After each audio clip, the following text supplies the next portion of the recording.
تحفظ الهداية التامة والسيرة محمد والوسيلة والفضيلة والوسيلة.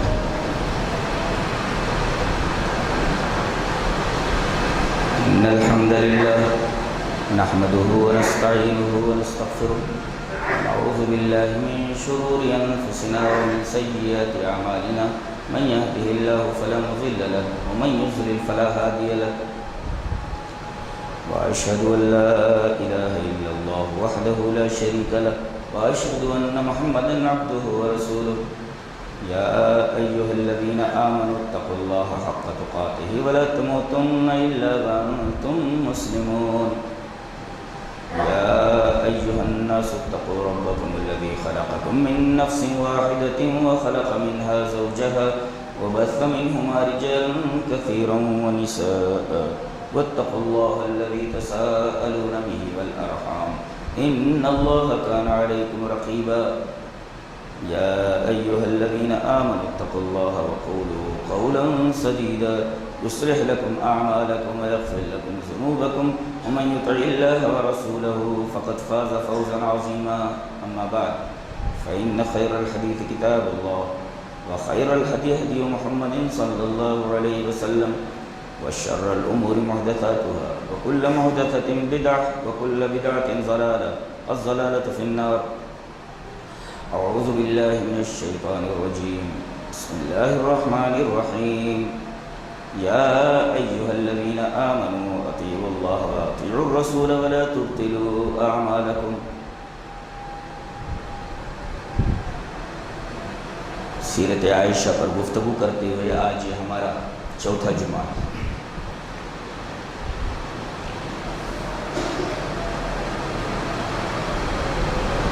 بدعت یہ شرک سے کم خطرناک نہیں. جس طرح شرک آدمی کو جنت سے محروم کر دیتا ہے اسی طرح بدعت آدمی کو توبہ سے محروم کر دیتی ہے. دلیل یہ حدیث وعن انس بن مالک رضی اللہ تعالی عنہ قال قال رسول اللہ صلی اللہ علیہ وسلم ان اللہ حجب التوبۃ عن صاحب كل بدعۃ. رواہ الطبرانی فی المعجم الاوسط. امام طبرانی اس حدیث کو معجم اوسط میں لائے. راوی حضرت انس بن مالک وہ فرماتے ہیں کہ نبی اکرم صلی اللہ علیہ وسلم نے ارشاد فرمایا کہ ہر بدعت کرنے والے سے اللہ توبہ کو محجوب کر دیتا ہے, توبہ کو چھپا دیتا ہے, یعنی توبہ سے محروم کر دیتا ہے. حجب حرمان مراد محروم کر دیتا ہے, اس کو توبہ کی توفیق نہیں ہوتی. حضرت عائشہ رضی اللہ تعالی عنہ کتنی بڑی فقیہہ اور کتنی بڑی عالمہ ہے. میں نے دیکھا کہ ان کی تمام مرویات جو بدعت سے متعلق ہیں اگر جمع کر دی جائیں تو بدعت کے رد کے لیے کافی و شافی ہیں. چلیے پہلے مسلم کی ایک روایت لیتے ہیں. حدیث اس طرح وعن عائشہ رضی اللہ تعالی عنہ قالت قال رسول اللہ صلی اللہ علیہ وسلم من احدث فی امرنا هذا ما لیس منہ فهو رد. رواہ مسلم فی کتاب الاقضیہ. امام مسلم رحمہ اللہ اس حدیث کو کتاب الاقضیہ میں لائیں. مسلم شریف اٹھائیں گے, کتاب الاقضیہ میں روایت مل جائے گی. حضرت عائشہ فرماتی ہیں کہ نبی اکرم صلی اللہ علیہ وسلم نے ارشاد فرمایا کہ جس آدمی نے ہمارے اس معاملے میں کوئی نئی چیز نکالی تو وہ مردود ہے. اس کا یہ ایجاد کرنا, اس کی یہ ایجاد, یہ مردود. یہ ہمارے اس معاملے میں, اس کا کیا مطلب؟ اس کو بھی حضرت عائشہ رضی اللہ تعالی عنہ ہی سے سمجھیں. ہمارے اس معاملے میں, یہ ہمارا اس معاملہ کیا مطلب؟ ہادہ جب بولتے ہیں نا یہ تو چیز متعین ہو جاتی ہے. اس کا مطلب یہ کیونکہ متعین چیز ہے, عام چیز نہیں ہے کہ کسی بھی چیز میں کوئی ایجاد کرے تو وہ ناجائز ہے. کوئی مخصوص چیز ہے جو حاضہ کا مشار لے. وہ کون سی چیز ہے؟ آئیے وہ روایت دیکھ لیتے ہیں. حدیث اس طرح وعن عائشہ رضی اللہ تعالی عنہ قالت ان النبی صلی اللہ علیہ وسلم سمع اصواتا فقال ما هذه الاصوات قالوا النخل يؤبرونه يا رسول الله فقال لو لم يفعلوا لصلح فلم يؤبروا عامئذ فصار شيصا فذكروا ذلك للنبي صلى الله عليه وسلم فقال اذا كان شيئا من امر دنياكم فشانكم به. شانکم بھی پڑھ سکتے ہیں، فشانکم بھی پڑھ سکتے ہیں. اذا كان شيئا من امر دنياكم فشانكم به واذا كان شيئا من امر دينكم فإلي. رواہ احمد فی مسندہ. حضرت امام احمد بن حنبل رحمہ اللہ اس حدیث کو اپنی حدیث کی کتاب مسند میں ملائے. راویہ حضرت عائشہ رضی اللہ تعالیٰ عنہ.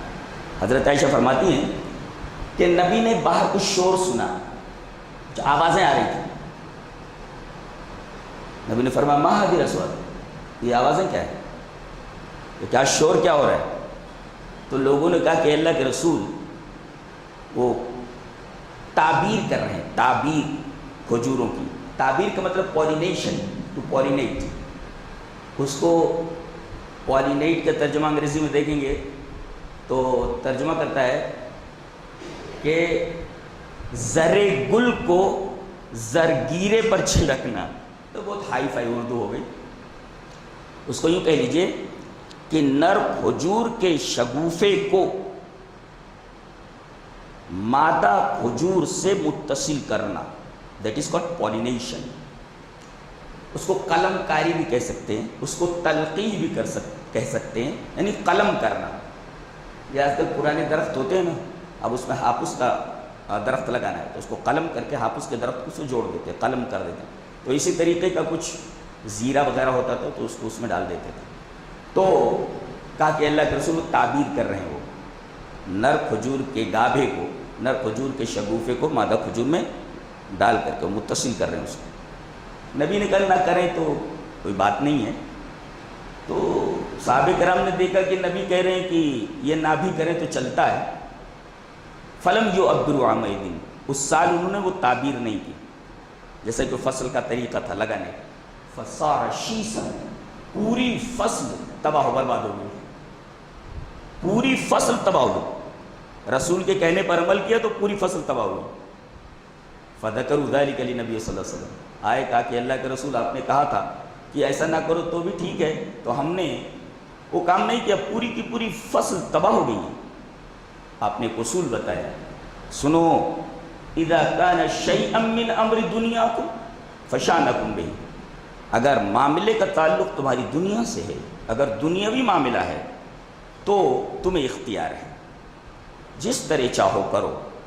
وَإِذَا كَانَ شَيْئًا مِّنْ أَمْرِ دِينِكُمْ، اگر دنیا کا معاملہ ہے تو فَإِلَيَّ، تو میری ہی طرف پلٹنا ہے. یہاں آپ نے فرق بتا دیا کہ ایک ہے معاملہ دنیا کا اور ایک ہے دین کا. تو دنیا کے معاملے میں آپ ایجاد کر سکتے ہیں نئی نئی چیزیں. پہلے ہل جوتتے تھے بیل آگے رکھ کر کے، ہمارے ہاں ایسے ہی ہوتا تھا، ایسے جوتتے تھے آدمی بہت ساری جگہوں پر ہے. اب اس کی جگہوں پر ٹریکٹر آ گئے ہیں، کاٹنے کے لیے کمپائنس وغیرہ آ گئی ہیں، نئی نئی فیسلٹیز آ گئی ہیں. تو یہ جو ایجادات ہیں نئے نئے، پہلے لوگ گھوڑے پر، گدھے پر، اونٹوں پر سواری کرتے تھے، ٹرینیں ہیں، ہوائی جہاز وغیرہ وغیرہ. تو بعض لوگ یہ کہتے ہیں کیا نبی کے زمانے میں سائیکل تھی؟ اب یہ سائیکل تم چلا رہے ہو یہ بدعت ہے. ارے اللہ کے بندو، حضرت عائشہ رضی اللہ تعالیٰ نے کہ یہ روایت نہیں پڑھے اذا کان شیء من امر دنیاکم فشانکم بہ. یہ تمہارا دنیا کا معاملہ ہے، سواری ہے، دنیاوی معاملہ ہے. آپ ہوائی جہاز پر سفر کریں، گدھے پر چڑھ جائیں، گھوڑے پر چڑھ جائیں، معاملہ دنیا کا ہے. لیکن دین کا معاملہ اگر ہے تو دین کے معاملے میں صرف میری ہی طرف پلٹنا ہے. فَإِلَيَّ، لہذا وہ اعتراض رفع ہوا حضرت عائشہ رضی اللہ تعالیٰ عنہ سے مروی اس روایت سے. ایک معاملے کا تعلق دنیا سے ہوتا ہے، اس میں آپ کو اختیار ہے. ایک معاملہ دین کا ہوتا ہے، اس میں آپ کو اختیار نہیں ہے. اور اس بات کو ایک آیت کریمہ سے مدلل کر لیں، وَمَا كَانَ لِمُؤْمِنٍ وَلَا مُؤْمِنَةٍ إِذَا قَضَى اللَّهُ وَرَسُولُهُ أَمْرًا أَن يَكُونَ لَهُمُ الْخِيَرَةُ مِنْ أَمْرِهِمْ. اللہ، معاملہ جب اللہ اور اس کے رسول کا آ جائے کسی بات کا فیصلہ کر دے تو مومن کو آپشن نہیں رہتا، یہ بھی کر سکتے ہیں، نو آپشن، ان یکون لہم الخیار من آپشن، ان یکون لہم الخیار اختیار نہیں رہ جاتا کہ یہ بھی کر سکتے ہو یہ بھی کر سکتے ہو۔ جب دین کا معاملہ آ جائے اور اللہ اور اس کے رسول فیصلہ کر دیں تو پھر معاملہ آپ کے اوپر، آپ کے آپشن پر نہیں چھوڑا جاتا، تو وہ دین ہی کی طرف پلٹنا ہے کہ اللہ نے کیا کہا، نبی نے کیا کہا۔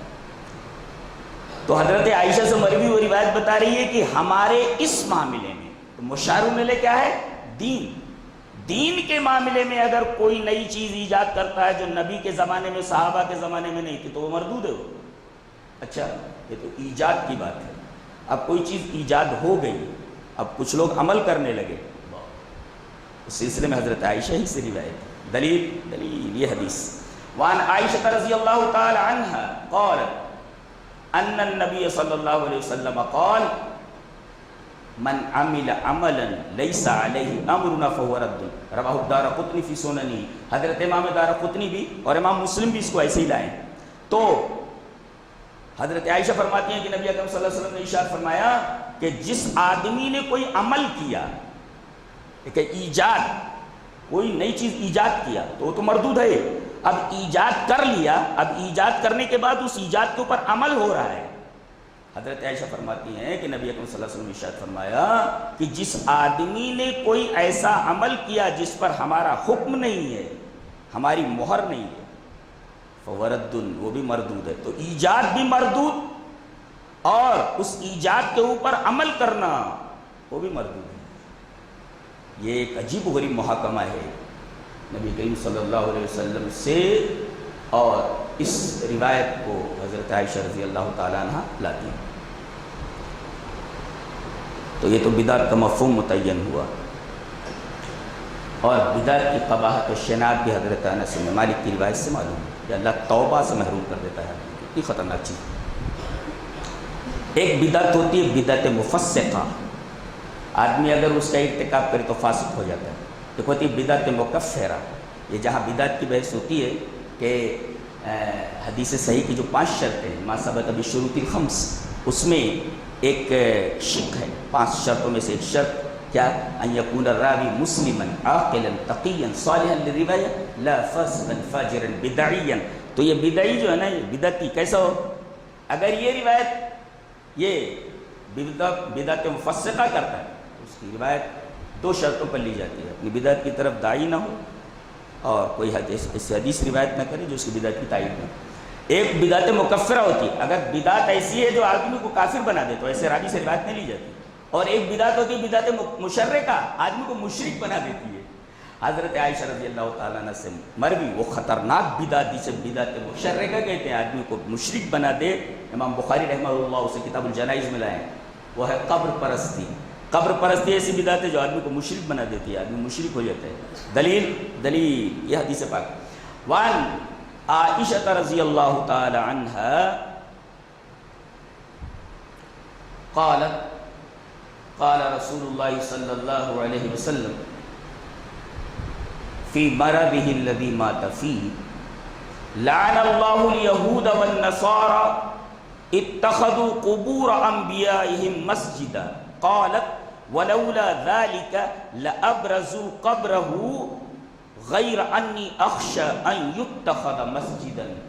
رواہ البخاری فی کتاب الجنائز۔ امام بخاری رحمہ اللہ اس پوری حدیث کو ایسے ہی کتاب الجنائز کے اندر لائیں۔ راویہ حضرت عائشہ رضی اللہ تعالیٰ عنہ، بہت پیاری روایت ہے۔ حضرت عائشہ فرماتی، قبر پرستی کر رہا تھا، حضرت عائشہ رضی اللہ تعالیٰ عنہ فرماتی ہیں کہ نبی کریم صلی اللہ علیہ وسلم نے اپنی اس بیماری میں، جس بیماری میں آپ کا انتقال ہو گیا، فی مرضہ الذی مات فیہ، اس بیماری کے وقت آپ نے کہا، آخر میں فرمایا، اور آخری وقت میں کوئی بات کہی جاتی ہے بہت ہی اہم ہوتی ہیں، آپ نے اس مرض میں وہ بات فرمایا، کیا اللہ لعنت کرے یہود و نصارہ پر کہ ان کے انبیاء جب مر گئے تو انہوں نے اپنے انبیاء کی قبروں کو سجدہ گاہ بنا لیا۔ ارے انبیاء کی قبروں کو سجدہ گاہ بنا لینا، جب اس پر اللہ کے رسول نے لعنت فرمائی ہے تو یہ امتیوں کی قبروں کو مسجد بنا لینا، سجدہ گاہ بنا لینا، یہ تو بدرجہ اولا لعنت کے مستحق۔ اللہ لعنت کری یہود و نصارہ پر کہ انہوں نے اپنے انبیاء کی قبروں کو مسجد بنا لیا، سجدہ گاہ بنا لیا۔ اب حضرت عائشہ کا تفسیرہ، اتنی بڑی عالمہ اللہ، ان کا تفسیر آگے. قالت فرماتی ہیں ولولا ذالک اگر ایسا نہ ہوتا کہ لوگ آپ کی قبر کو سجدگاہ بنا لیتے تو لابرزوا قبرہ تو صحابہ کرام آپ کو حجرہ عائشہ میں میرے کمرے میں دفن نہ کرتے بلکہ لابرزوا قبرہ کا مطلب اوذی فی البقیع مع صحابی صحابہ کرام کے ساتھ بقیع میں آپ کو دفن کیا جاتا. جی لابرزوا قبرہ آپ کی قبر کو حجرے میں نہ بنایا جاتا وہاں دفن نہ کیا جاتا بلکہ آپ کی قبر کو ظاہر کر دیا جاتا. اب قبر کو مثلث بنا دیا گیا. حضرت عائشہ ڈر رہی تھی غیر انی اخشی ان یتخذ مسجدا مگر مجھے یہ ڈر ہے کہ کہیں مسجد نہ بنا لیا جائے اس کو سجدگاہ نہ. آج مثلث بنا لیا گیا ہے اور انداز یہ ہے کہ اس کی طرف آدمی چہرہ کر کے نماز نہیں پڑھتا ہے. یہ اخوانی خامخواہ اپنی ٹانگ اڑا رہے ہیں. کیا کر رہے ہیں؟ حج نہیں کرنا چاہیے عمرہ نہیں کرنا چاہیے اس لیے کہ یہ سعودی والے جو ہے یہ جو پیسے حجاج کے ذریعے ملتے ہیں ان پیسوں کو وہ غلط جگہوں پر استعمال کر رہے ہیں. اتنے خطرناک لوگ ہیں. کہتے ہیں کہ ہم مسلمان ہیں. ارے تم سے زیادہ اس امت کے لیے نقصان دہ کون ہے؟ اللہ کیا پڑھتے ہیں کون سے مسلمان ہیں؟ میری طرف سمجھ سلوار ہے. بہرحال یہ روایت بتا رہی ہے کہ نبی کریم صلی اللہ علیہ وسلم نے قبر پرستی کو لعنت کہا ہے. بہت بڑی لعنت تھی اور لعنت کہتے رحمت سے دوری. جو آدمی قبر کے اوپر جا کر کے ٹنٹ گھنٹ کرتا ہے وہاں کچھ مانگتا ہے جا کر کے در حقیقت وہ لعنت کا مستحق ہے اور یہ بدعت مشرکہ ہے آدمی کو مشرک بنا دیتی ہے. یہ روایت بھی حضرت عائشہ رضی اللہ تعالیٰ عنہ سے مروی ہے. جس مصیبت میں اور جس فعل کے اندر یہ پوری کی پوری امت بلکہ اس کا بہت بڑا طبقہ ملوث کلیر اجمیر گلبرگہ تمام جگہوں پر آپ دیکھ لیجئے آپ کو دیکھ کر کے بڑا دکھ ہوگا بڑا افسوس ہوگا کہ یہ امت جو اپنے آپ کو مسلمان کہتی ہے کس طرح اللہ تبارک و تعالیٰ کے علاوہ دوسروں کی پرستش کرتی ہے اور دوسروں کی قبر پر سجدے کرتی ہے غیر اللہ. اس کا رد حضرت عائشہ رضی اللہ تعالیٰ عنہ کے اس روایت سے ہے ان کے حدیث سے. آئیے ایک اور بدعت دیکھ لیتے ہیں. رات بھر میں پورا قرآن ختم کر لیتے ہیں اس کو کہتے ہیں شبینہ. ایک حافظ ہے میرا خیال ہے کہ وہ 30 دنوں میں 29 دنوں میں 29 جگہوں پر تراویح پڑھاتا ہے. منیمم 1 لاکھ روپیہ لیتا ہوگا. 29 لاکھ روپے. اور بعض کو دیکھو تو معلوم ہو ڈنڈ جو ہے اٹھا رہے ہیں اور ورزش کر رہے ہیں. سورہ رحمان پڑھ رہے تو معلوم ہوتا ہے کہ جو ہے اٹھک بیٹھک کر رہے ہیں لڑ رہے ہیں کسی سے. یہ بھی قرآن پڑھ رہے ہیں آپ کسی سے لڑ تھوڑی رہے ہیں. رات بھر میں وہ قرآن پڑھ لیتے ہیں. اس کو کہتے ہیں شبینہ.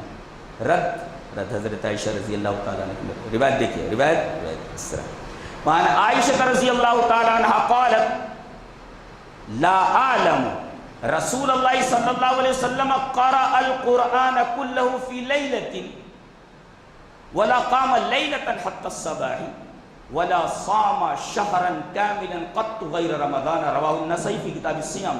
امام نسائی اس کو کتاب الصیام میں لائے. نسائی شریف میں روایت موجود ہے حضرت عائشہ سے. حضرت عائشہ فرماتی ہیں کہ میں نہیں جانتی کہ رسول اللہ صلی اللہ علیہ وسلم نے پورا قرآن ایک رات میں کبھی پڑھا ہو. شبینہ کا رد ہے. لا عالم رسول اللہ صلی اللہ علیہ وسلم قرأ القرآن كله في ليلة. ایک رات میں پورا قرآن آپ نے پڑھا ہو میں نہیں جانتی. اب گھر کی بات پرائیویٹ لائف کے جو مسائل ہیں ہم ان مسائل میں صدیق کائنات کے بالکل محتاج ہیں الحمدللہ. اور انہوں نے خانگی زندگی کو جس طریقے سے اجاگر کر کے امت کے سامنے رکھا ہے یہ صدیق کائنات کا امت کے اوپر بہت بڑا احسان ہے. ہم پرائیویٹ لائف کی حدیثیں جاننے میں صدیق کائنات کے محتاج ہیں. کہتی ہے میں نے نہیں دیکھا میں نہیں جانتی کہ رسول اللہ صلی اللہ علیہ وسلم نے کبھی ایک رات میں پورا قرآن پڑھا ہو. ظاہر ہے کہ ایک دم صریح استدلال کی بھی ضرورت نہیں. منطوق بتا رہا ہے مفہوم کی ضرورت نہیں ہے. منطوق بتا رہا ہے کہ آدمی کہے کہ آپ مفہوم بتا رہے لہذا اس میں تعبیر ہو سکتے ہیں. منطوق ہے اس کے علاوہ کیا ترجمہ کر سکتے ہیں. اسپوکن ہے ناٹ انڈرسٹوڈ. یہ منطوق مفہوم نہیں ہے. میں نہیں جانتی کہ رسول اللہ صلی اللہ علیہ وسلم نے قرأ القرآن کلہ فی لیلۃ، ایک رات میں آپ نے پورا قرآن پڑھا. یہ منطوق ہے، تعویل کی ضرورت ہی نہیں ہے. کوئی آدمی اعتراض کر سکتے ہیں، اس کا مفہوم کو دوسرا بھی ہو سکتا ہے. اور دوسرا مسئلہ آ رہا ہے، امام ابو حنیفہ رحمہ اللہ کی طرف ایک مسئلہ منسوب کیا جاتا ہے کہ آپ نے 40 سال تک، یا کوئی صاحب ہیں ان کی طرف منسوب کیا جاتا ہے، ہمیں جاننے کی ضرورت نہیں، مسئلہ دیکھنا ہے، نفس مسئلہ کیا کہ ایک وضو سے فجر کی نماز 40 سال تک پڑھی. اچھا، اگر یہ امام ابو حنیفہ رحمۃ اللہ نے کیا ہے تو یہ حدیث کے خلاف ہے. شاید حضرت تک یہ حدیث پہنچی نہیں تو ایسا عمل نہ کرتے. یہ حدیث اگر پہنچ جاتی تو اس پر عمل نہ کرتے، اور اگر کیا ہے تو خلاف سنت کیا ہے. اور ہم حسن ظن رکھتے ہیں، امام موصوف سے ہم حسن ظن رکھتے ہیں کہ آپ نے ایسا نہیں کیا ہوگا، بلکہ پیرا نمی پرند مریدہ می پر آنند. پیر لوگ نہیں اڑتے ہیں، مرید لوگ ان کو اڑا دیتے ہیں. تو حضرت امام ابو حنیفہ رحمہ اللہ کی طرف یہ مسئلہ منسوب کر دیا گیا ہے. ہم حسن ظن کے طور پر ایسا کہتے ہیں کہ آپ نے ایسا نہیں کیا ہوگا. اب دیکھیں، کبھی آپ نے کسی رات پورا قرآن نہیں پڑھا، ایک رات میں پورا قرآن نہیں پڑھا. دوسرا ٹکڑا وَلَا قَامَ لَيْلَةً حَتَّى الصَّبَاحِ، اور نہ کبھی آپ نے صبح تک قیام کیا ہو، نماز پڑھی ہو. اس لیے اگر کوئی آدمی یہ عادت بنا لے کہ عشاء کی نماز کے بعد سے صبح تک مکمل قیام کرتا رہے، یہ خلاف سنت ہے. اس لیے کہ آپ کا آپ کے جسم کے اوپر حق ہے، آپ کا آپ کے اہل کا حق ہے، آپ کا آپ کے بچوں کا حق ہے، آپ کا وغیرہ. وَلَا صَامَ شَهْرًا كَامِلًا قَطُّ غَيْرَ رَمَضَانَ، اور نہ آپ نے کبھی پورے مہینے روزہ رکھا سوائے رمضان کے. کسی مہینے آپ روزہ رکھتے تھے تو پورا مہینہ نہیں، بلکہ اس میں کچھ دن کم کر لیا کرتے تھے. سوائے رمضان کے آپ پورے مہینے شہرن کاملن آپ روزہ نہیں رکھتے تھے. دیکھیے، دو بدعتوں کا رد ہوا ہے، شبینہ کا رد ہوا اور رات بھر قیام کا. اللہ، حضرت عائشہ رضی اللہ تعالیٰ عنہ یہ سماع موتا کی قائل نہیں ہے. آج یہ بدعت ہے، موجود ہے، اور میرا خیال ہے کہ بدعت مشرکہ ہے. آدمی اگر یہ عقیدہ رکھے کہ بابا میری بات سنتے ہیں، صاحب قبر میری بات سنتا ہے، ظاہر ہے کہ یہ اللہ تبارک و تعالی کے علم غیب میں ایک طریقے کی شرکت ہے، صفت میں شرکت ہے. ظاہر ہے کہ یہ ایک شرک ہے، تو یہ بھی ایک بدعت مشرکہ. چلیے دو روایتیں پیش کرتا ہوں. پہلی روایت ابن ماجہ سے ہے، جسے امام ابن ماجہ رحمہ اللہ کتاب المقدمہ میں ہے. روایت اس طرح، وعن عائشہ رضی اللہ تعالی عنہ قالت الحمد للہ الذی وسع سمعه الاصوات لقد جاءت المجادلة الى النبي صلی اللہ علیہ وسلم وانا في ناحية البيت تشكو زوجها وما اسمع ما تقول فانزل الله قد سمع الله قول التي تجادلك في زوجها وتشتكي الى الله. رواه ابن ماجہ في کتاب المقدمہ. ابن ماجہ میں کتاب المقدمہ میں شروع میں پہلے فرسٹ پہلو میں روایت موجود ہے. بہت بڑا مسئلہ بیان کر کے معتزلہ کا رد کر رہی ہیں. ایک بہت بڑا گمراہ فرقہ گزرا ہے، اور یہ جتنے گمراہ فرقے گزرے ہیں ان کے باقیات قبیحات، بری جو باقیات ہیں، وہ کسی نہ کسی شکل میں کہیں کہیں نظر آتی ہیں مسلمانوں میں. چلیے ترجمہ دیکھ لیتے ہیں. معتزلہ کا یہ عقیدہ ہے کہ اللہ تعالیٰ کی صفات نہیں ہے. وہ کہتے ہیں وہ ذات بہت ہے، بہت بے ذات بہت یعنی تمام صفات سے آری، کسی صفت سے متصف نہیں ہے. میں نے عقیدے کا الحمدللہ کمپیریٹیو اسٹڈی کی ہے. میں نے عقیدے کی کمپیریٹیو اسٹڈی یعنی تقابل مطالعہ کیا ہے. فلاسفہ کیا بولتے ہیں، فلاں صاحب کیا بولتے ہیں، فلاں صاحب کیا بولتے ہیں، پھر اہل سنت کے عقیدے کا مطالعہ. میں کمپیریٹیو اسٹڈی ہے عقیدے پر الحمدللہ. تو اب یہ کہتے ہیں کہ اللہ ذات بہت ہے، صفات سے آری ہے، یعنی کسی صفت سے متصف نہیں ہے. یہ ان کا عقیدہ ہے. کیا کہتے ہیں؟ اب سوال کیا گیا کہ اللہ کو قادر مانتے ہو؟ بولے ہاں مانتے ہو. اللہ کو عالم مانتے ہو؟ ہاں مانتے ہو. تو عالم جب مانتے ہو تو صفت علم کیوں نہیں مانتے کہ علم سے متصف ہے؟ یہ تو ایسے ہی ہوا جیسے کہا جائے کہ یہ آدمی اسود ہے، کالا ہے. لیکن کالے پن سے متصف نہیں ہے، یہ پاگل پن نہیں ہے۔ اور یہ ضابطہ ہے کہ مشتق کا اطلاق اگر کسی چیز پر ہوتا ہے تو ماخذ اشتقاق سے وہ چیز متصف ہوتی ہے، یہ ضابطہ ہے۔ جیسے مشتق کیا ہے؟ عالم، علم سے، تو اگر مشتق کا اطلاق کیا جائے کہ یہ عالم ہے تو عالم ہے مشتق، تو مشتق کا اطلاق اگر کسی پر کیا جائے تو ماخذ اشتقاق یعنی مصدر علم اس کے ساتھ متصف مانا جاتا ہے، یہ ضابطہ ہے۔ گویا اس ضابطے کا بھی انکار کیا انہوں نے، معتزلہ نے۔ وہ کہتے ہیں کہ اللہ سنتا تو ہے لیکن اس کا تعلق جو مسموعہ سے ہوتا ہے، قادر ہے جو اس کا تعلق مقدورہ سے ہوتا ہے، عالم ہے جو اس کا تعلق معلومات سے ہوتا ہے، لیکن وہ صفات سے متصف نہیں۔ چلو سمجھ میں نہیں آ رہا آپ کے، اب حضرت عائشہ رضی اللہ تعالیٰ سے مروی روایت دیکھیے، الحمدللہ الذی وسع سمعہ الاصوات، تعریف ہے اس اللہ کی جس کا کان، جس کا سننا، جس کا کان تمام اصوات کو گھیرے ہوئے ہے۔ اللہ دیکھو کہہ رہی ہے سمع سے متصف ہے، جیسے سمع ہے، قدرت ہے، بصر ہے، وغیرہ وغیرہ، تو سمع سے متصف ہے۔ اللہ اکبر، کسی یونیورسٹی کی فاضلہ نہیں ہے لیکن اتنا زبردست عقیدہ بیان کر رہی ہے کہ ہم جیسے چھوٹے مولوی، چھوٹے عالم لوگ ان کے خاکے پا بھی نہیں ہیں۔ کتنی گہری بات کہہ رہی ہیں۔ معتزلہ جیسے ذہین طبقے کا رد ہے، جس کا کان تمام آوازوں کو گھیرے ہوئے ہے، یہ کسی کی صفت نہیں ہو سکتی۔ یہاں بہت سارے لوگ موجود ہوں، کوئی انگریزی میں بول رہا ہے، کوئی گجراتی میں بول رہا ہے، کوئی اردو میں بول رہا ہے، کوئی کسی اور زبان میں بول رہا ہے، اور تمام آوازیں آپس میں مکس ہو جائیں، مل جائیں، تو کوئی آدمی یہ نہیں سمجھ سکتا کہ کون آدمی کیا بول رہا ہے۔ اللہ تبارک و تعالیٰ نے ایک جگہ فرمایا اِنَّهُ يَعْلَمُ الْجَهْرَ مِنَ الْقَوْلِ، میں حیرت زدہ تھا تفسیر کرتے وقت اس آیت کریمہ کی کہ بھئی چھپی ہوئی چیزوں کو، چھپی ہوئی آوازوں کو جانتا ہے۔ سمجھئے یہ زور سے جو لوگ بولتے ہیں ان زور سے ہونے والی آوازوں کو بھی جانتا ہے، تو کون سا کمال ہوگا۔ لیکن جب میں نے غور کیا تو ایک عجیب و غریب بات سمجھ میں آئی کہ جہر سے مراد ایسے کہ ایک جگہ پر لاکھوں لوگ ہوں اور سب اپنی اپنی باتیں بول رہے ہوں، تو کوئی آدمی ممیز نہیں کر سکتا، ڈیفرینشیٹ نہیں کر سکتا کہ کون کیا بول رہا ہے۔ لیکن اللہ تبارک تعالیٰ تمام آوازوں کو جانتا بھی ہے، تمام زبانوں کو جانتا بھی ہے، اور تمام آوازوں کو ممیز کر کے جانتا کہ کون کیا بول رہا ہے۔ اللہ تو وسع سمعہ الاصوات، اتنی بڑی بات کہہ رہی ہیں حضرت عائشہ رضی اللہ تعالیٰ، اللہ اس کا کان۔ ایک تو کہہ رہی ہیں کہ معتزلہ کا عقیدہ صحیح نہیں ہے، معتزلہ تو بعد میں ہے۔ حضرت عائشہ رضی اللہ تعالیٰ فرماتی ہیں کہ اللہ کا کان تمام آوازوں کو گھیرے ہوئے ہے، تمام آوازوں کو وسیع ہے، یعنی سمع سے متصف ہے۔ معتزلہ کا رد ہوا، کہتے ہیں سمع سے متصف نہیں ہے۔ اللہ دلیل دیتے ہیں، وہ جھگڑا کرنے والی آئی تھی، جھگڑا کرنے والی کون؟ حضرت خولہ بنت ثعلبہ، جن کے شوہر نے ان سے زہار کر لیا تھا۔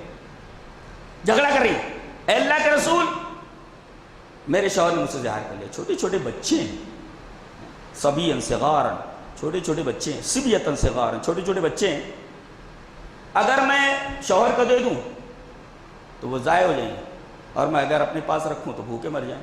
جاؤ اور ضاؤ، شوہر کے پاس چھوڑوں تو ضاؤ، اور اپنے پاس رکھوں تو جاؤ، بھوکے مر جائیں۔ رسول اللہ صلی اللہ علیہ وسلم نے فرمایا کہ تجھے اپنی ماں اس نے کہہ دیا ہے تو تو ماں ہو لی۔ جھگڑا کرتی تھی، اگر اللہ کے رسول کو مسئلہ بتائیے، پھر وہ آیت زہار ہوتی ہے، پھر مسئلے کا حل ہوا۔ اللہ، صحابیات بھی کتنی ذہینہ اور فتینہ ہوا کرتی تھی، اور عقیدہ کیسا ہوتا تھا۔ مفسر نے بڑا پیارا لکھا ہے اس پر تفسیرہ، لقد سمع اللہ قول التي تجادلك في زوجها وتشتكي الى اللہ۔ مفسر لکھتا ہے کہ عقیدہ دیکھیے ایک صحابیہ کا کہ جھگڑا کر رہی ہے رسول سے مگر شکایت اللہ سے کر رہی ہے، یہ عقیدہ ہے۔ یہ گویا اگر شکایت کرنا ہو تو اللہ سے شکایت کرو، برابر ہے، اور جھگڑا کرنا ہو تو رسول سے کر سکتے ہو، بحث کر سکتے ہو۔ تجادلک، وہ تم سے جھگڑا کر رہی ہے، بحث کی بات آئی تو انتساب نبی کی طرف، جھگڑا تم سے کر رہی ہے، وہ تشتکی الی اللہ، اور شکایت کر رہی ہے اللہ سے۔ آپ دیکھو لوگ اللہ کی شکایت کرتے ہیں، اللہ سے شکایت نہیں کرتے۔ ہمیں اللہ سے شکایت کرنا چاہیے، اللہ مجھے تکلیف ہے، اللہ میں بیمار ہوں، اللہ میں پریشان حال ہوں، یہ اللہ سے شکایت۔ اور اللہ کی شکایت، ارے فٹ پاتھ پہ آ گیا میں، مجھے ایسی بیماری دے دی اللہ نے، ارے میں ہی ملا کیسی؟ یہ اللہ کی شکایت ہے. تو اللہ کی شکایت یہ حرام اور اللہ سے شکایت یہ جائز ہے. یہ مسئلہ بتایا ہے صحابیہ نے. تجادلک فی زوجہا، اپنے شوہر کے بارے میں جھگڑ رہی ہیں، نبی سے بحث کر رہی ہیں. اللہ کے رسول کوئی مسئلہ بتائیے. وتشتکی اللہ، لیکن شکایت اللہ سے. کیا عقیدہ ہے صحابیات کا. اللہ اسی وجہ سے روئے زمین پر انبیاء کرام کے بعد یہ جیسے گروہ کے اوپر سورج طلوع نہیں ہوا، چاند طلوع نہیں ہوا، اور سب سے افضل ہیں یہ لوگ. بڑے بڑے مفتیان کرام کو عقیدہ معلوم نہیں. جی دیکھو وہ کہتے ہیں اللہ ہر جگہ موجود ہے، ایسا بولتے ہیں بہت سارے. ایک جگہ تو تقریر کر کے گیا تو مجھے بلایا گیا اس کا رد کرنے کے لیے. بولتا ہے اللہ ہر جگہ موجود. اللہ اس کا رد کرنے کے لیے جانا پڑا. تو یہاں بتایا کہ لقد جاءت المجادلۃ الی النبی، وہ جھگڑا کرنے والی عورت، مجادلہ سے مراد خولہ بنت ثعلبہ، وہ آئیں اور نبی سے جھگڑا کر رہی ہیں. کہہ رہے ہیں وانا فی ناحیۃ البیت، وہ نبی کے پاس بیٹھ کر کے جھگڑا کر رہی ہے. وانا فی ناحیۃ البیت، میں گھر کے گوشے میں ہوں. وما اسمع ما تقول، مجھے سنائی نہیں دے رہا کہ وہ کیا کہہ رہی ہے. ایک بات بولوں، صحابیات سے بڑی اور صحابی سے بڑا ولی کون ہو سکتا ہے؟ اب جب ولی کو تھوڑے سے فاصلے پر آواز سنائی نہیں دے تو بابا جو زمین کے نیچے چلے گئے وہ ہماری آوازیں کیسے سن سکتے ہیں؟ حضرت عائشہ کہہ رہی وانا فی ناحیۃ البیت، گھر کے گوشے ہی ہوں، سامنے دیکھ رہے ہوں وہ نبی سے بحث کر رہی ہے، لیکن وہ کیا بول رہی ہے میری سمجھ میں نہیں آ رہا ہے. وما اسمع ما تقول، وہ کیا بول رہی ہے میں نہیں سن پا رہی ہوں، بازو ہی میں ہوں. وانا فی ناحیۃ البیت. تو پتہ یہ چلا کہ جب زندہ ولیہ قریب سے بات نہیں سن سکتی تو وہ جو دور ہو گئے ہیں وہ کیسے ہماری بات سن سکتے ہیں؟ جی الحمدللہ الذی وسع سمعہ الاصوات لقد جاءت المجادلۃ الی النبی صلی اللہ علیہ وسلم وانا فی ناحیۃ البیت تشکو زوجہا، اپنے شوہر کی شکایت کر رہی ہے وہ. وما اسمع ما تقول، مجھے سنائی نہیں دے رہا ہے کہ وہ کیا بول رہی ہے. انزل اللہ تعالی، اللہ تعالی دیکھو میں وہاں بازو میں ہوں سن نہیں رہا ہوں، وہ عرش پر سن رہا ہے. سبحان اللہ. یہ سب عقیدہ پڑھو نا تو اللہ تبارک و تعالیٰ سے محبت ہو جاتی ہے. نہیں محبت نہیں ہو جاتی کہ بھئی میں کہہ رہی میں بازو میں ہوں اور مجھے وہ کیا کہہ رہی ہے مجھے سنائی نہیں دے رہا ہے، لیکن عرش والا اس کی بات کو سن رہا ہے اور اس کے مسئلے کا حل نازل فرما رہا ہے. سبحان اللہ، سبحان اللہ وبحمدہ، سبحان اللہ العظیم. اللہ سے محبت اس وجہ سے ہوتی ہے کہ اس کی صفات کو دیکھو، اس کی صفات پر غور کرو. اس کے ایک نام، اس کے ایک صفت. کل قادر اور مقتدر پر ایک بحث آئی تھی کہ قادر کس کو کہتے اور مقتدر کس کو کہتے. ہمارے ایک دوست کا نام عبد المقتدر ہے. اب ان سے اگر میں پوچھوں کہ عبد القادر میں اور عبد المقتدر میں کیا فرق، تو نہیں بتا سکتے، اس لیے کہ انہیں مقتدر کا صحیح معنی معلوم نہیں. جی تو جب عقیدہ پڑھیں گے آپ، جب اللہ کے اسماء الحسنی کو جانیں گے تب آپ کو سمجھ میں آئے گا کہ قادر کسے کہتے ہیں، عبد القادر کون ہے اور عبد المقتدر کس کو کہتے ہیں. مقتدر میں اور قادر میں کیا فرق ہے. جی تو حضرت عائشہ رضی اللہ تعالی عنہ نے معتزلہ کے اس بدعت کا رد فرمایا جو اللہ کو ذات بہت مانتے ہیں اور اسے صفات سے عاری مانتے ہیں کہ اس کی کوئی صفت نہیں ہے. عجیب بات ہے. تو کالا آدمی ہے اس کو کہتے کالا ہے، لیکن وہ صفت سواد سے، کالے پن سے متصف نہیں. تو اس عقیدہ کون سی عقل ہے؟ اللہ بہتر نہیں، اللہ بہتر.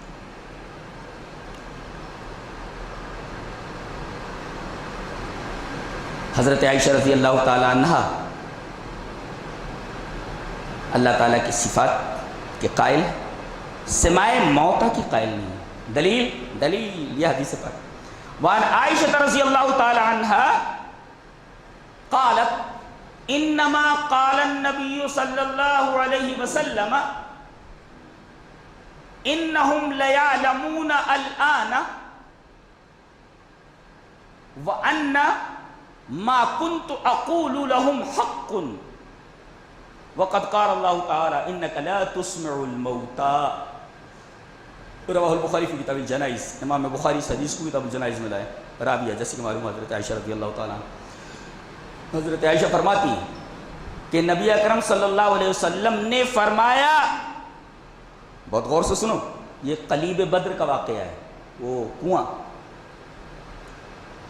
جس میں مشرکین کی لاشیں اٹھا کر کے بدر میں میدان میں ڈال دی گئی تھی، اٹھا کے لاشیں اس کنویں میں ڈال دی تھی، اور آپ کنویں کے پاس آئے اور آپ ان سے بات کرنے لگے. صحابہ کرام کہ اللہ کے رسول تو مر چکے ہیں، سن نہیں رہے ہو، آپ کیسے بات کر رہے ہیں؟ دیکھیں اس کا جواب، دیکھیں بہت باریک بات ہے، اس سمجھنے کی کوشش کرو. حضرت عائشہ اتنی باریک بات جو اس حدیث میں وہ بتا رہی ہیں، کتنی زمینہ، میں تو حیرت زدہ ہوں، حیرت زدہ ہوں. کہہ رہی ہیں کہ نبی کریم صلی اللہ علیہ وسلم نے فرمایا انہم لیعلمون الان، وہ لوگ اس وقت جان رہے ہیں، اس وقت، الان، یہ پوری حدیث کی جان ہے، یہ الان پورے حدیث کی جان کیا ہے؟ الان. جملہ یاد رکھو، پوری حدیث کی جان یہاں ہے لفظ الان، ابھی اس وقت وہ جان رہے ہیں جو میں بول رہا ہوں. وَأَنَّمَا كُنْتُ أَقُولُ لَهُمْ، اور جو میں ان سے کہہ رہا تھا کہ حق ہے، اب جان رہے ہیں وہ، اب جان رہے ہیں وہ. اب نے بتایا الان کہ وہ اس وقت سن رہے ہیں، لہذا آیت کا مفہوم سمجھ میں آیا. اِنَّكَ لَا تُسْمِعُ الْمَوْتَى، اے ہمارے حبیب آپ مردوں کو نہیں سنا سکتے. وَمَا أَنْتَ بِمُسْمِعٍ مَّن فِي الْقُبُورِ، اور جو قبروں میں ہیں آپ ان کو نہیں سنا سکتے. کیا مطلب؟ اللہ چاہے تو کسی خاص وقت میں سنا سکتا ہے، آپ نہیں سنا سکتے. تو الان، اب یہ خاص وقت ہے، لہذا دلیل خاص کو یہ کہتے نہیں دعویٰ عام ہو دلیل خاص ہو، کہتے مردے سنتے ہیں. اور دلیل کیا ہے؟ وہ قلیب بدر والوں سے آپ نے گفتگو، کنویں میں جو لوگ پھینک دیے گئے تھے ان سے گفتگو کی. تو گویا کہ دعویٰ عام ہے اور دلیل خاص ہے. اب وہ لوگ جان رہے ہیں، اب اس کا مطلب آپ مردوں کو نہیں سنا سکتے، اللہ سنا سکتا ہے اب یا تب. ایسا ہمیشہ ایسا نہیں ہوتا، آپ مردوں کو نہیں سنا سکتے، اللہ مردوں. دیکھیں کتنی بڑی عالمہ ہیں، انہوں نے کتنے بڑے مسئلے کو حل فرمایا. جی، عذاب قبر کا انکار. بہت سارے منکرین حدیث یہاں بھی ہیں مالیگاؤں میں، عذاب قبر کو نہیں مانتے. آئیے عذاب قبر کی قائلہ ہیں یہ، اور وہ روایت نقل کر رہے ہیں جس میں عذاب قبر کا تذکرہ. دلیل یہ حدیث پاک. وعن عائشہ رضی اللہ تعالی عنہا ان یہودیۃ دخلت علیہا فذکرت عذاب القبر فقالت لها اعاذک اللہ من عذاب القبر فسألت عائشة رسول اللہ صلی اللہ علیہ وسلم عن عذاب القبر فقال نعم عذاب القبر. فقالت عائشة رضی اللہ تعالی عنہا فما قالت عائشة رضی اللہ تعالی فما رأيت رسول اللہ صلی اللہ علیہ وسلم بعد صلى صلاة الا تعوذ من عذاب القبر. رواہ البخاری فی کتاب الجنائز. حضرت امام بخاری رحمہ اللہ اس حدیث کو ایسے کتاب الجنائز کے اندر لائے. حضرت عائشہ فرماتی ہیں میں بیٹھی ہوئی تھی، اچانک ایک یہودی آئی، ان یہودیۃ دخلت علیہ، ان کے پاس آئی اور اس نے عذاب قبر کا ذکر کیا. فذکرت عذاب القبر، اور دعا بھی کی. کیا؟ اعاذک اللہ من عذاب. کون؟ وہ یہودیہ دعا دے رہی کن کو؟ حضرت عائشہ کو. پتہ یہ چلا کہ انجیل میں اور تورات میں بھی عذاب قبر کا تذکرہ ہے کہ قبر میں عذاب ہوتا ہے. تبھی تو اس یہودیہ نے کر کے کہا اعاذک اللہ، دعا بھی کی اور عذاب قبر کا ذکر بھی کیا. پتہ یہ چلا کہ صرف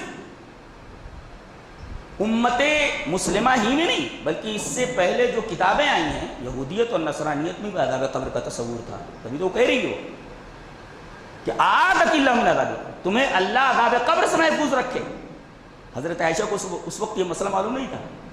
فسألت عائشہ رسول اللہ صلی اللہ علیہ وسلم عن عذاب القبر، عذاب قبر کے بارے میں سوال کیا ہوں کہ اللہ کے رسول ایسا ہوتا ہے کیا، عذاب قبر ہوتا ہے؟ فقال نعم عذاب القبر.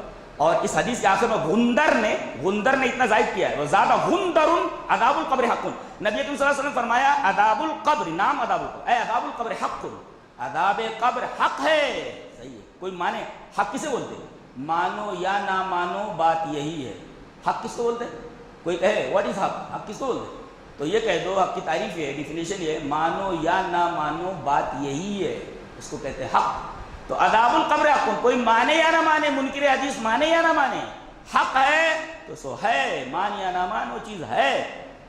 اور اس کے بعد فرماتی ہیں فما رأیت رسول اللہ صلی اللہ علیہ وسلم صلی صلاۃ الا تعوذ من عذاب القبر. بعد یعنی اس کے بعد سے میں نے نہیں دیکھا کہ رسول اللہ صلی اللہ علیہ وسلم نے کوئی نماز پڑھی ہو اور عذاب قبر سے پناہ مانگنا چھوڑا ہو. وہ ہے نا اللہم انی اعوذ بک من عذاب جہنم واعوذ بک من عذاب القبر واعوذ بک من فتنۃ المسیح الدجال واعوذ بک من فتنۃ المحیا پڑھتے تھے درود شریف کے بعد. کوئی نماز ایسی نہیں جس میں آپ نے عذاب قبر سے پناہ نہ مانگی ہو. پتہ یہ چلا کہ منکر حدیث کا رد بھی حضرت عائشہ رضی اللہ تعالیٰ سے مروی اس روایت میں موجود ہے. وہ لوگ عذاب قبر نہیں مانتے, حضرت عائشہ ثابت کرتی ہیں کہ عذاب قبر ہے, عذاب قبر برحق ہے.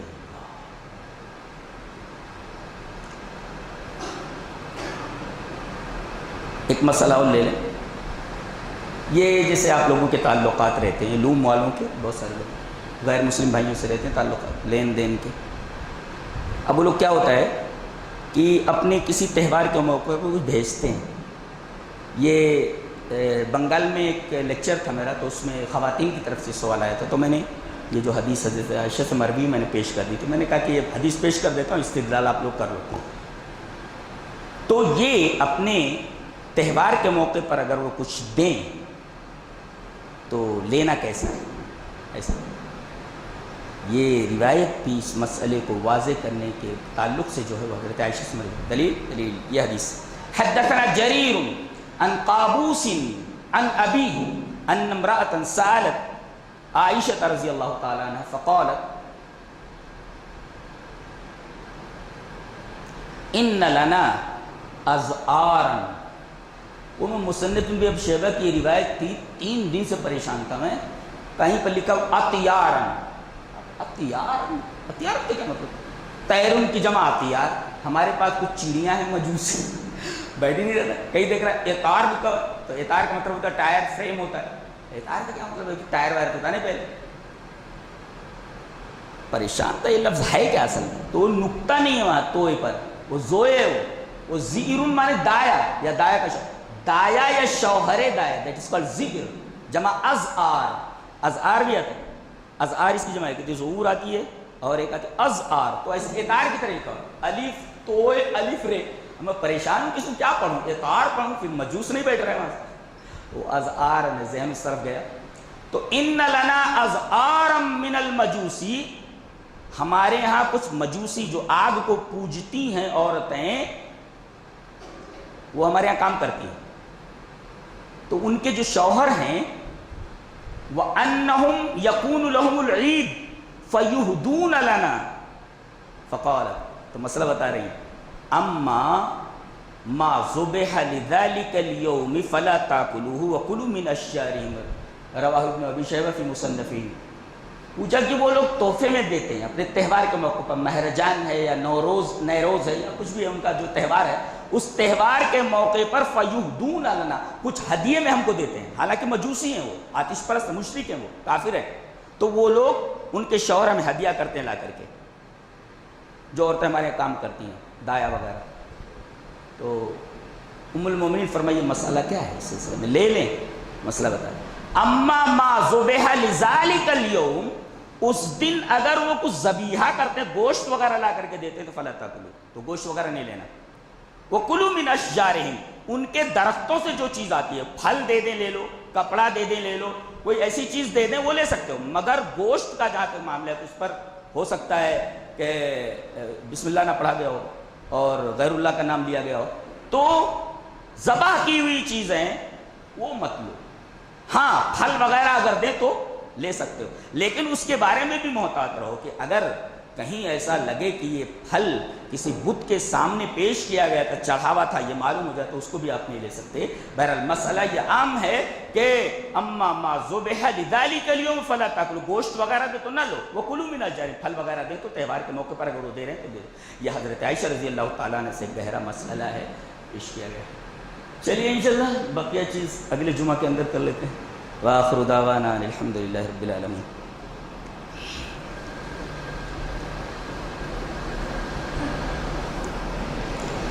ان الحمد لله نحمده ونستعينه ونستغفره ونعوذ بالله من شرور انفسنا ومن سيئات اعمالنا من يهده الله فلا مضل له ومن يضلل فلا هادي له واشهد ان لا اله الا الله وحده لا شريك له واشهد ان محمدا عبده ورسوله. يا أيها الذين آمنوا اتقوا الله حق تقاته ولا تموتن إلا وأنتم مسلمون يا أيها الناس اتقوا ربكم الذي خلقكم من نفس واحدة وخلق منها زوجها وبث منهما رجالا كثيرا ونساء واتقوا الله الذي تساءلون به والأرحام إن الله كان عليكم رقيبا يا أيها الذين آمنوا اتقوا الله وقولوا قولا سديدا يصلح لكم أعمالكم ويغفر لكم ذنوبكم ومن يطع الله ورسوله فقد فاز فوزا عظيما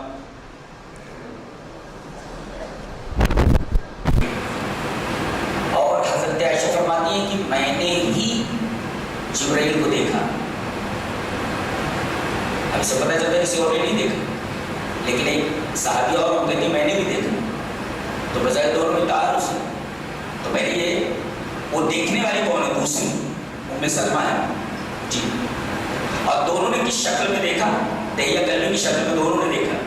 دہیہ کلبی صحابی ہیں, ان کی شکل میں دیکھا. اب حضرت عائشہ کا یہ کہنا میں نے یہ دیکھا ہے, اور جبکہ ام سلمہ نے دیکھا. تو تعارض کا دفعیہ محدثین نے یہ کیا ہے کہ حضرت عائشہ کی فضیلت یوں ظاہر ہوتی ہے کہ ام سلمہ نے صرف دیکھا, لیکن حضرت عائشہ کی فضیلت یوں کہ حضرت عائشہ نے دیکھا بھی اور حضرت جبرائیل کا سلام بھی یہ اس فضیلت ہے.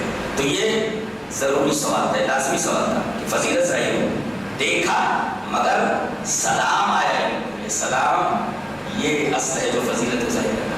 تو یہ جس نے لکھا اس کو 500 روپئے. کئی لوگوں نے اگر صحیح کیا ہو تو قرآن بازی کر کے 500 روپئے دیں. برابر